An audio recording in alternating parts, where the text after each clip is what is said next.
Mga bro, tila mas lalong pinapalakas ng Pilipinas ang relasyon nito sa Poland, lalo na sa usaping depensa.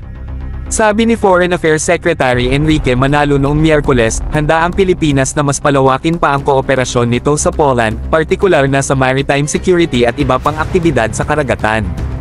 Aba, napapanahon to mga bro, dahil sa dami ng mga kaganapan sa ating mga karagatan, hindi lang lakas ng militar ang kailangan kundi pati na rin ang makipag-alyado sa mga bansang may parehong interes. Sa bilateral meeting nila ni Polish Foreign Minister Radosław Sikorski, malinaw ang mensahe ni Secretary Manalo.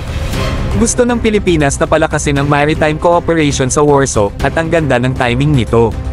Bakit kamo? Kasi parehong bansang may malalim na maritime traditions ang Pilipinas at Poland.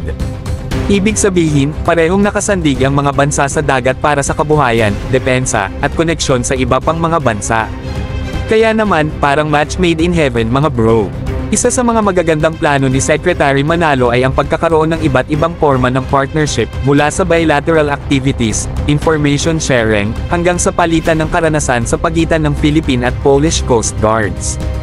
Imagine nyo na lang mga bro, dalawang bansang magkasangga sa pagprotekta ng kani-kanilang teritoryo at kalayaan sa karagatan. Sobrang solid yan lalo na sa panahon ngayon na talamak ang mga banta sa ating teritoryo. At syempre mga bro, hindi lang ito tungkol sa depensa. Malaki rin ang maitutulong nito sa pag-unlad ng ating maritime industry. Alam naman natin na malaking bahagi ng ekonomiya ng Pilipinas ay umaasa sa dagat, mula sa pangingisda, turismo, at trade. Kung mas mapapabuti natin ang seguridad at kaligtasan sa ating karagatan, mas malaya tayong makakapagnegosyo at makakapagtrabaho para sa ikauunlad ng bansa.